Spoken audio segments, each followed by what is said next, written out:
مساء الخير، ازيكم؟ عاملين ايه؟ انا ميادة ودي قناتي. طبعا انتوا شايفين احنا هنعمل ايه مع بعض النهاردة. هنعمل مع بعض النهاردة كفتة السمين، الكفتة اللي بنبقى ماشيين في الشارع وريحتها بتجيبنا من اخر الدنيا. انا هعلمك ازاي تعمليها النهاردة بمقادير مظبوطة جدا، وزي بتاعة الشارع بالظبط، زي ما بنشتريها من بره بالظبط. هنا كده في البداية جبت رغيفين فينو وقشرتهم. انا عايزة اشيل القشرة اللي فوق دي، هبدأ اقشرها كده بالراحة علشان ما اخدش الجزء الابيض اللي تحت. انا فضلت بقى ان انا اعملها هنا بايدي احلى، لان ايه اسهل بصراحة من السكينة. هنا كده خلاص قشرته بقى بالشكل ده زي ما انتوا شايفين. هعمل ده كمان. هنا بقى هبدأ اقطعهم بالشكل ده قطع صغيرة كده. هجيب هنا بقى كده معلقتين من المية. انا عاوزة العيش ده يكون طري معايا، بس ما احطش مية كتير علشان ما يبقاش طري قوي ويجي بعد كده يفك مني في الكفتة. احنا كده كده هنعصره اصلا يعني. جبت هنا بقى بصلتين كبار قطعتهم بالشكل ده، ونزلت طبعا على العيش بعد ما بقى طري. بس على فكرة يا جماعة انا عصرت العيش، خدوا بالكم، بعد ما بقى طري معايا عصرته من المية اللي فيه. نزلت عليه كده ببصلتين، وجبت هنا ربطة من الكزبرة. هاخد الخليط ده كله كده في الكبة واضربه كويس قوي لعند ما ينعم. انا عايزاه يبقى ناعم بالشكل اللي انتوا شايفينه ده. في الوقت ده بقى هنزل عليه بنص كيلو من اللحمة المفرومة. هنبدأ بقى في الوقت ده ننزل بالتوابل على كل الخليط ده. معايا بهارات 7، ومعايا كزبرة وفلفل اسود وملح وتوم باودر، تمام، ورشة من جوز الطيب. مقادير التوابل دي كل حاجة منهم معلقة صغيرة. هنخلط كل الخليط ده كده مع بعض. عاوزاه يتفرم كويس قوي مع بعض. يبقى كل المقادير اللي احنا حطيناها دي على نص كيلو من اللحمة.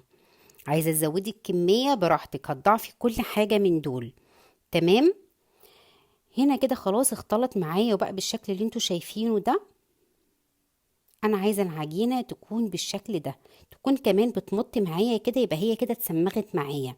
اتسمغت معايا يعني لفت على بعضها كده. تعرفي في الوقت ده ان هي استحالة تفك معاكي ابدا.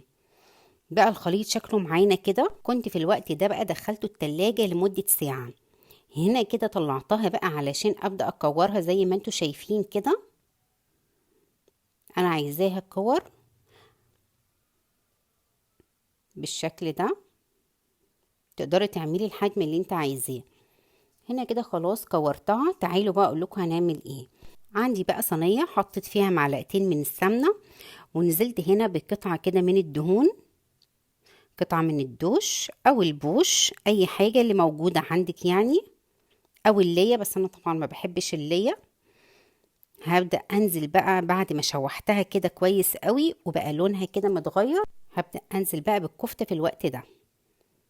هنا كده بدأت تتحمر معايا. هبدأ بقى اقلب فيها على الناحية التانية.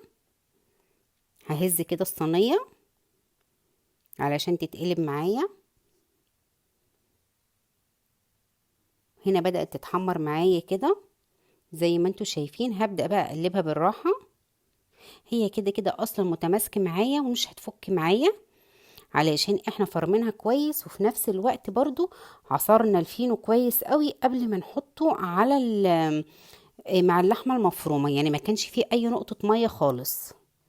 هبدأ بقى اخرج بصوا يا جماعة، الكفتة بتاعت الشارع هي كده بالظبط تقدري تاكليها كده بالشكل ده. يعني في الشارع بتكون بقى بالشكل ده، بيحمروها كده في السمنة وخلاص بيحطوها بقى في السندوتشات. لكن انا عن نفسي انا بحب اعمل لها صوص حلو جدا. تقدري عايزه تعمليه براحتك، عايزه تكتفي بالمرحله اللي فاتت دي برضو براحتك، دي حاجه ترجع لك انت. جبت هنا بصلتين مقطعاهم جوانح بالشكل ده. انا عملتهم على فكره في نفس الصينيه، ما غسلتش الصينيه. اول ما بداوا ياخدوا معايا اللون ده نزلت بالفلفل الالوان. عايزه بقى كل ده يدبل مع بعض. نزلت هنا ب3 فصوص من الثوم.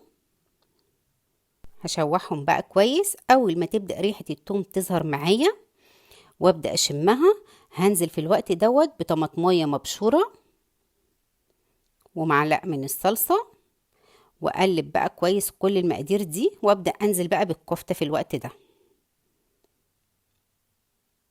هقلبها كده مع الخليط ده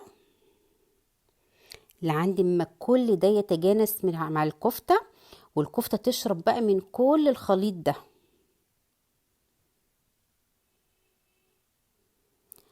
طبعا هنزل بواحد فلفل سبايسي براحتك، دي حاجة ترجع لك انت، دي اختياري، لو عايزة تحطيها، مش عايزة مفيش مانع خالص. هنزل هنا بقى بنص معلقة صغيرة من الفلفل الاسود ونص معلقة صغيرة من الكزبرة، واشوحهم قوي كويس مع بعض. هنزل هنا بقى بربع كوباية من المية، انا مش هكتر المية نهائي في الوقت ده، ربع كوباية بس. انا عايزة يعني الطماطم تتسبك شوية مع الكفتة بس، مش اكتر من كده. هنا كده خلاص بقت جاهزة معايا، انا عايزاها باللون ده والشكل ده والتسبيكة دي. تمام، تعالوا بقى نبدأ بقى نجهز شوية سلطة حلوين كده نحطهم بقى في السندوتشات. معايا هنا بقى طماطم، وتقدري تقطعي السلطة التقطيعة اللي انت عايزاها، عايزة تقطعها كبيرة براحتك، عايزة تقطعها صغيرة دي حاجة ترجع لك انت، يعني التقطيع ده براحتك بقى. هنا كده بقى خلاص خلصت السلطة كلها وبقت جاهزة معايا. احط لها بقى كده ليمونة، وانزل عليها بشوية من الخل وشوية ملح وشوية كمون وشوية كزبرة، واقلب كل ده كده مع بعض. تعالوا بقى نعمل مع بعض بقى الطحينة. جبت هنا ربع كوباية من الطحينة او نص كوباية براحتك على حسب الكمية اللي انت عايزاها. هبدأ كده ادوبها كويس في المية، يعني انا عايزاها تفك كده، انا مش عايزاها تفك قوي لاني انا لسه هنزل بالزبادي، يعني ما خليهاش فك قوي زي ما انتوا شايفين كده. هنزل هنا بمعلقة كبيرة من الخل، فصين من الثوم، نزلت بعلبة صغيرة من الزبادي، واقلبهم كويس قوي مع بعض. عايزه تاخدي الخليط ده كله وتضربيه في الخلاط، تحطي الطحينه على الميه على الخل على الزبادي، مفيش مشكله خالص، وتقدري تضربيها في الخلاط كلها مره واحده. بس انا بصراحه استسهلت بقى وعملتها كده.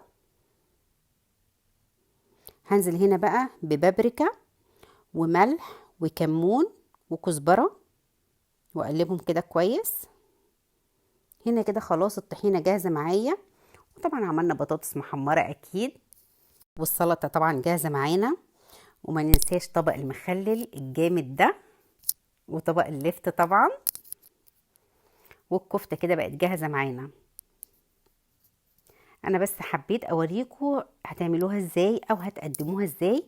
انا هنا عملتها سندوتشات، جبت العيش وفردت في الطحينه وحطيت الكفته والسلطه بقى وحطيت شويه لف. تقدري بقى تركبي السندوتش براحتك، بس مش قادره اقول لكم بقى على طعمها، رهيبه رهيبه بجد، خطيره فعلا يا جماعه. يا ريت بقى لو عجبتكم وصفه النهارده ما تنسوش تعملوا لايك وشير وسبسكرايب للقناه، شاركوا في صفحتي على الفيسبوك باسم ميادة كيتشن، واستنوني في فيديو جديد ووصفه جديده ان شاء الله.